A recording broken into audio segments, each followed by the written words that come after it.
आगे क्या 2024 के जो लोकसभा चुनाव होने वाले हैं, क्या महत्वाकांक्षा है?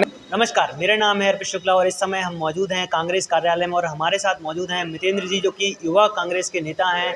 और आज आपके द्वारा एक प्रेस कॉन्फ्रेंस का आयोजित किया गया है आर्मी जो अग्निवीर है उसको लेकर के, तो क्या वजह हो गई कि अचानक से प्रेस कॉन्फ्रेंस कर रहे हैं अब आप? देखिए, कोई वजह नहीं है। एक सिंपल सी बात है कि हमारे लीडर ने आवाज़ उठाई है कि अग्निवीर स्कीम को समाप्त किया जाए और वो 1.5 लाख जो हमारे भर्ती किए हुए नौजवान जवान थे, फौजी भाई थे, उनको भर्ती वापस दी जाए जो कि उनसे छीन ली गई है।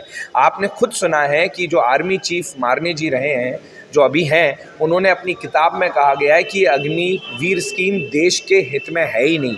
और ना आर्मी चीफ से पूछा गया था जब ये स्कीम इम्प्लीमेंट की गई थी राज्य सरकार द्वारा। तो हमारा सिंपल सी एक छोटा सा भाव और भावना है कि आप पुरानी स्कीम में मेडिकल फैसिलिटी देते थे, परिवार को पेंशन ग्रेच्युटी देते थे और साथ में एक सिक्योरिटी देते थे।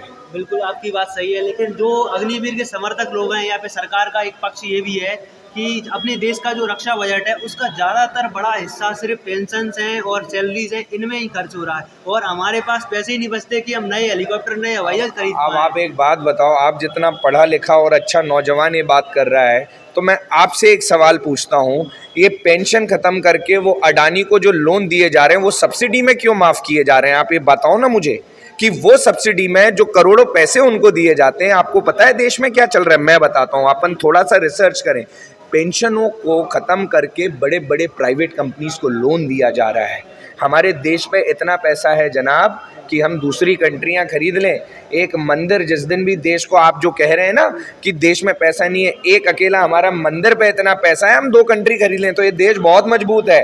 अब आप बात करिए जनता की हित की, आप बात करिए नौजवान के हित की। कोई राजनीतिक बात नहीं करना मैं चाहता हूँ, क्योंकि ये मुद्दा राजनीतिक नहीं, ये देश हित, एक फौजी भाई, एक उसके परिवार से जुड़ा हुआ और आपकी और मेरी सुरक्षा से जुड़ा है। मैं आपसे पूछता हूँ कि वो फौजी जो खड़ा है, जिससे अभी आपने ही सवाल किया, जब वो कह रहा है कि 7 साल लगते हैं एक फौजी को तैयार होने में, आप क्या 3 साल में एक अलग क्रिएट कर लोगे क्या?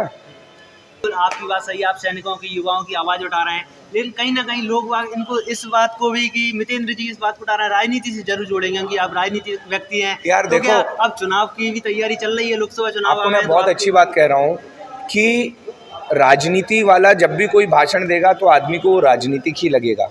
मैं कई जगह मोटिवेशनल स्पीकिंग भी जाता हूँ, मेरा भाई प्रवीण भाई भी जानता है, मैं कई जगह सेमिनार्स लेता हूँ पर्सनालिटी डेवलपमेंट पे, तो मैं वहाँ तो राजनीतिक बात ही नहीं करता। तो मेरा तो एक ही मान है, सत्य को बोलो, फिर अब जनता पे छोड़ दो कि वो राजनीतिक तरीके से देख रही है कि आध्यात्मिक तरीके से। ठीक है, वो बाकी बात है, पर आगे क्या 2024 के जो लोकसभा चुनाव होने वाले हैं, क्या महत्वाकांक्षा है? नहीं, मेरी कोई महत्वाकांक्षा नहीं, मेरी कोई महत्वाकांक्षा नहीं। मैं तो सिर्फ अपने नौजवानों की आवाज़ उठाऊँ। धन्यवाद।